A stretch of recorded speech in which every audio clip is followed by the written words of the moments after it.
Hello, welcome to back my YouTube channel Clarity for Sociology by Ritu ma'am. And today we have a term alienation and the concept proposed by Karl Marx. ये आपकी UPSC CS examination में बहुत helpful है और आपकी UGC net के exam में भी बहुत हेल्पफुल है.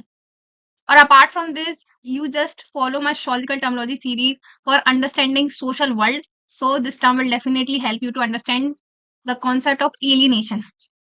क्योंकि sometimes you are not tired, you are just alienated from your work. So for this you just need to try overcome from this alienation and choose your happy work. मतलब जहां आप enjoy करते हो, क्योंकि work तो बहुत सारे हैं पर आप enjoy कहाँ करते हो, उस वर्क को ही चूज करना सोशियोलॉजी सिखाती है. So don't waste our time, just move into the next slide and I will explain you the entire concept through diagram. This is my different way of explaining topic क्योंकि मुझे लगता है कि through diagram you can easily understand rather than writing a lot of things. I believe in this thing कि छोटा है but understandable है कि कैसे कैसे सब चीजें हो रही है. तो आप जस्ट लिसन मी केयरफुली. आप जितना मुझे केयरफुली सुनेंगे उतना ही आपको ये टॉपिक बहुत इजीली समझ में आ जाएगा.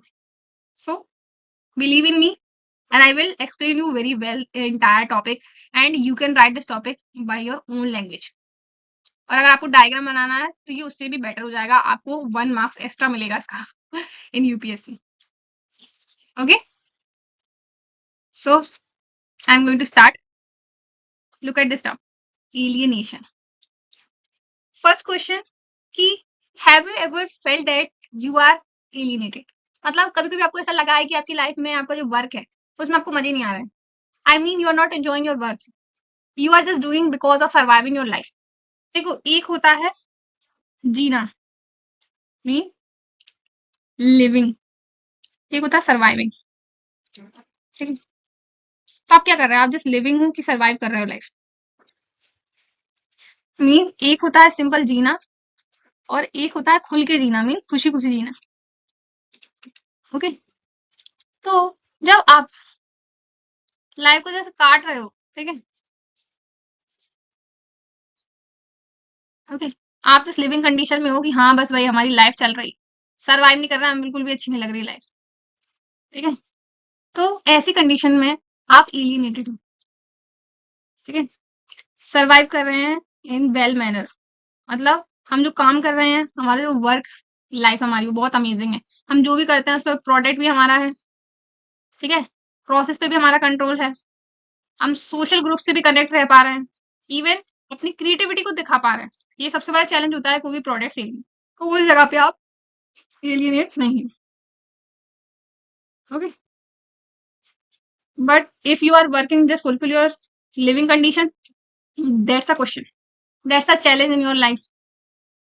अब क्या हुआ, ये है कार्ल मार्क्स का कॉन्सेप्ट. ओके, तो कार्ल मार्क्स कहते हैं कि जो एलियनेशन की कंडीशन है वो कैपिटलिज्म की वजह से आई. Why?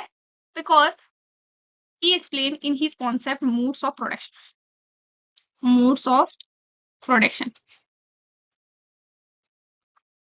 Okay, history has passed through 5 stages. Okay, first stage ancient mode of production, second stage feudal modes of production, third stage capitalism, और इसके बाद हो जाएगी किस पे, कम्युनिज्म. कम्युनिज्म पे देन इट में रीच सोशलिज्म. ओके, ये मार्क्स की स्टेजेस थी. तो मार्क्स कहते हैं एंशिएंट में कैपिटलिज्म नहीं आएगा, आई मीन सॉरी एलियनेशन नहीं आएगा, फ्यूडल में भी एलियनेशन नहीं आएगा, बट कैपिटलिज्म एक ऐसी कंडीशन बनेगी. ठीक है, कैपिटलिज्म एक ऐसी स्टेज होगी जहाँ पे वर्कर क्या हो जाएंगे, एलियनेटेड हो जाएंगे अपने खुद के वर्क से. ठीक है, वर्कर क्या हो जाएंगे, खुद के वर्क से एलियनेट हो जाएंगे. कैसे, let me show you how.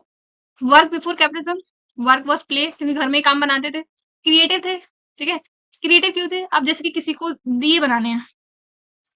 ठीक है,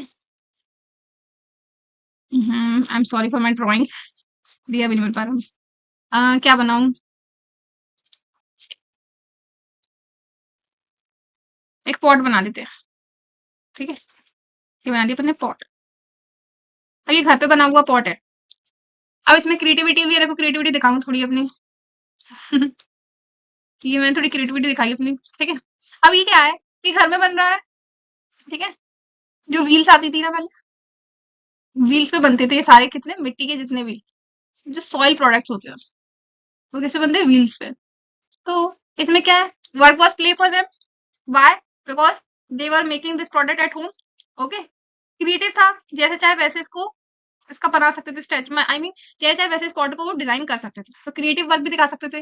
प्रोसेस पे भी कंट्रोल था, जब मन चाहता था तब करते थे। और कलेक्टिव गैदरिंग होती थी, जैसे कि कोई भी इंसान है गांव में, अगर कोई अपने घर में ये सब बना रहा है तो बगल का पड़ोसी आके भी देखने लगता था, ठीक है। बच्चे भी खेल रहे होते थे साइड में, तो जो सोशल गैदरिंग होती है, कलेक्टिव गैदरिंग होती है, उससे उनका कनेक्शन था, तो वो एलियनेट नहीं होते थे अपने वर्क से, और वो उसको एंजॉय भी करते थे क्योंकि उनका कंट्रोल था उस वर्क पे।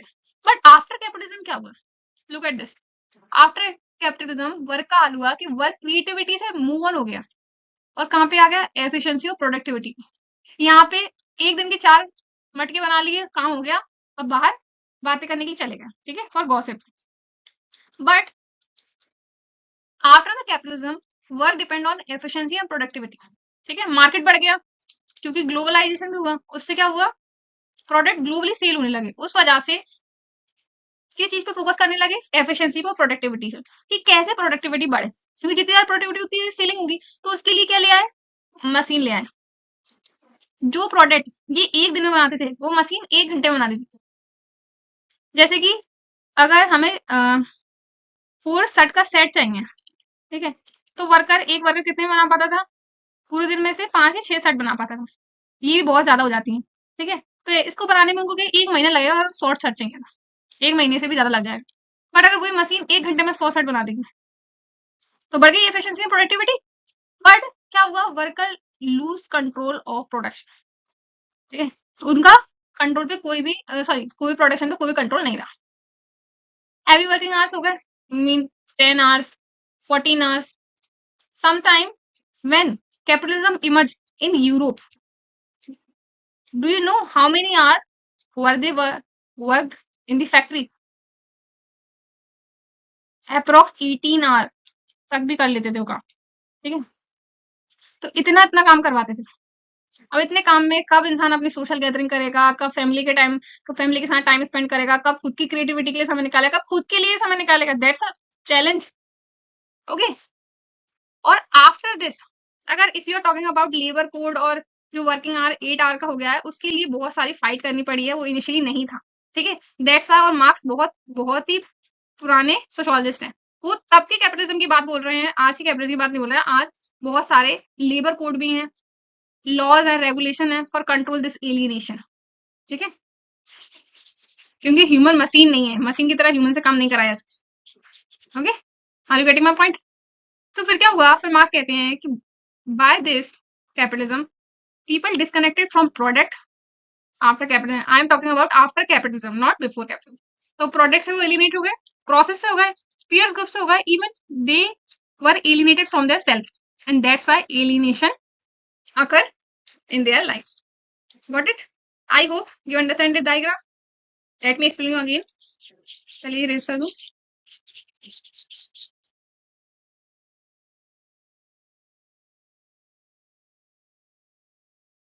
Look at this. Alienation. Before capitalism, work was play, creative control था प्रोसेस पे, और कलेक्टिव गैदरिंग होती थी, पीयर्स से कंट्रोल कनेक्ट रहते थे। Then after capitalism, work depend on efficiency and productivity. That's why they lose control over the production, and they worked in factory approx 18 hours. Okay, so that's why they become disconnected from product, then process, then their peers, even they disconnected from their self as well. That's why alienation occur. I mean this condition comes in the society, came in the society. और अगर at the last हम पूरा summarise करें, तो summary में we find कि capitalism, before capitalism, work was play, creative, control of process, collective gathering. After capitalism, work became efficiency, productivity, loss of control over production, heavy working hour. That's why worker disconnected from product, process, peers, even self. इतना तो मैंने आपको बता दिया, that lead to the alienation. But look at this line, and It explains you good meaning of the alienation. How? Because dead labor dominant over living labor. Dead labor क्या हो गई? Capital, wealth, profit, ठीक है। तो ये क्या हो गई? Dead labour. ये किसके ऊपर कर रही है? मशीन। मशीन लिविंग लेबर तो नहीं है, पर किसके ऊपर डोमिनेट कर रही है? लिविंग लेबर के ऊपर, मीन वर्कर के ऊपर। So that's why alienation happen. Okay,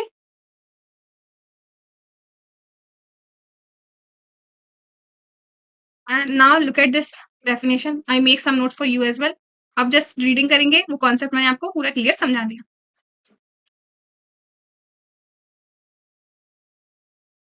Alienation refer to the condition where individual become disconnected from their work, product, society, their own human potential as well. अगर हम सब 4 आइडिया समझेंगे तो worker become a stranger, sorry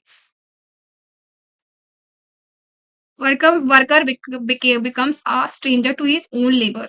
इसके causes क्या होंगे? Because of the capitalism system, private ownership, division of labour, repeated repeated task, mechanical task हो रहे हैं, ठीक है। प्रॉफिट मोटिव है, इसलिए किसी की भी क्रिएटिविटी और उसकी हेल्थ के बारे में नहीं सोचा जा रहा है।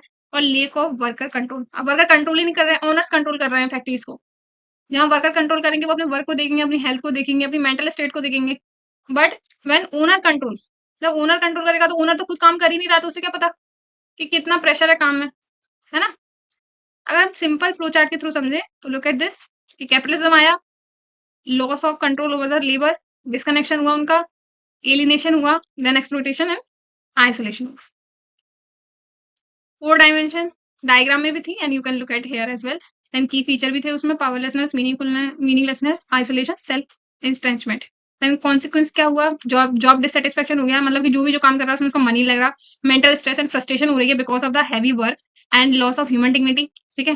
Then rise of exploitation as well, क्योंकि ऐसी जगह पे एक्सप्लॉइटेशन बहुत होता है, okay, specially marginalised group of the society as well.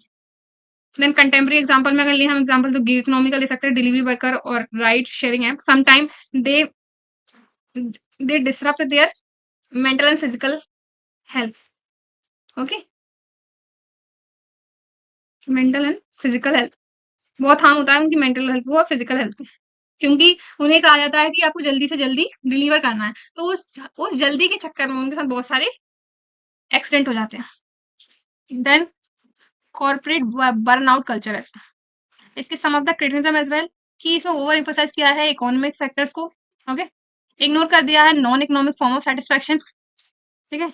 और not all work under the capitalism leads to the alienation, मतलब सारी चीजें एलिनेट नहीं करती हैं, सम ऑफ थिंग्स करती हैं। मतलब एलिनेशन सिर्फ इकोनॉमिक फैक्टर से नहीं आता, किसके से आता है? पॉलिटिकल फैक्टर भी इसमें इंक्लूड होते हैं, सोशल फैक्टर भी होते हैं, साइकोलॉजिकल फैक्टर से भी एलिनेशन आता है। अगर स्टूडेंट से बोले उसमें क्या क्या इकोनॉमिक फैक्टर, ओके, तो you can understand like this. अगर एक थिंकर की बात करें तो मैक्स वेबर का हम आयरन केस रैशनैलिटी ले सकते हैं और रैशनलाइजेशन का टॉपिक ले सकते हैं। अगर हम कंफ्यूजन लाइन बनाएंगे तो कैसे, कि alienation highlight the dehumanisation impact of capitalism where worker becomes a means of survival rather than self exploitation, okay, कि वर्कर है तो फैक्ट्री में ओनर्स प्रॉफिट अर्न कर पा रहे हैं, ओके, पर वो खुद की सेल्फ को नहीं एक्सप्रेस कर पा रहे हैं। Got it. और अगर आपको थिंकर पर्सपेक्टिव से क्रिटिसिज्म चाहिए तो मैंने यहाँ पे कुछ लिखे हैं, मैं आपको समझा दूंगी, पर मैं ये जो आपको बता रही हूँ इसकी मेरी सेपरेट वीडियो आएंगी my YouTube channel, you can subscribe my YouTube channel, so you will get all the video, okay. तो सबसे पहले आएंगी तो आप इन सबको देख लेना, एक बार आप अगर अच्छे से आप डायग्राम के थ्रू समझ लेंगे तो आपको इजीली अंडरस्टैंड हो जाएगी। और बेसिक बेसिक मैं आपको समझा देती हूँ कि अगर आयरन की रेशनैलिटी है, ये एलिमिनेशन के लिए कैसे क्रिटिक्स है, बिकॉज ऑफ मार्क्स कहते हैं कि सिर्फ इकोनॉमिक्स फैक्टर रिलेट करते हैं, पर नॉन इकोनॉमिक फैक्टर क्या हो सकते हैं?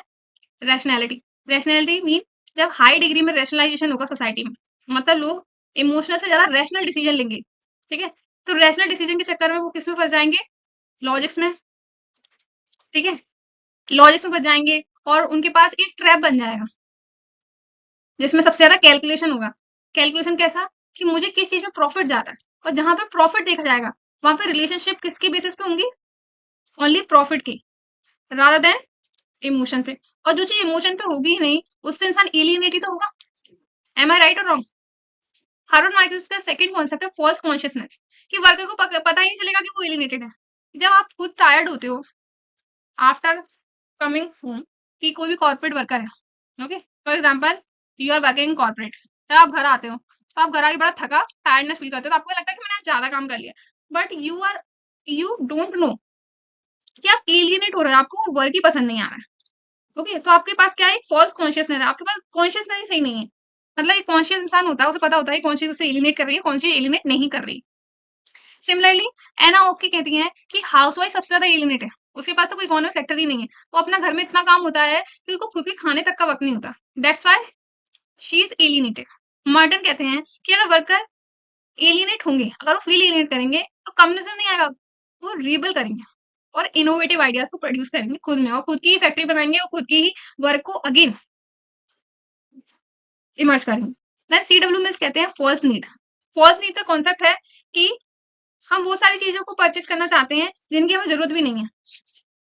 आई मीन कि जैसे कि some time you think that कि I just want to purchase this thing, but after purchasing this thing you got understand कि इसकी तुम्हें जरूरत ही नहीं थी। Due to this false need people will trap in EMI के फंक्शन में फंस जाएंगे, कि जैसे कि मैंने एक सेल फोन लिया, फोन 10,000 की भी आते हैं और 1 लाख की भी आते हैं, ओके, और जो फंक्शन इसमें होंगे वही फंक्शन इसमें, एक हाथ दो ही ऊपर नीचे होगा, ठीक है, बट मैं अपने स्टेटस सिंबल की वजह से मैं 1 लाख का फोन परचेज कर लूंगी रादर देन 10,000 का। अब 1 लाख के फोन की ईएमआई कितनी आएगी, और मैं इसी ट्रैप में फंस जाऊंगी। फर्स्ट मैं सोचूंगी कि मैं इस वर्क को छोड़ देती हूँ because I am alienated from the work, पर छोड़ भी नहीं सकती बिकॉज ऑफ दिस ट्रैप। तो सीडब्ल्यू में इसका ये कॉन्सेप्ट है फॉल्स नीड का, वो कहते हैं कि आप खुद ही इतने बड़े ट्रैप में फंस जाएंगे तो आप क्या ही उससे बाहर निकल पाएंगे, एलिनेशन आपको और ज्यादा परेशान करेगा। So this is the entire concept. And if you know more about this terminology, just you need to subscribe my YouTube channel, and then when it comes, you can watch full video. Okay. And I hope you understand the topic of alienation. And if you have any doubt, just let me know in the comment box. And you can join my Telegram channel, Sociology Diary. So there you can find PDF of entire chapter. Okay. And you can follow Instagram page as well, where I post sociological terminology series. Okay. New term which help you to social phenomena in different manner. Thank you for watching.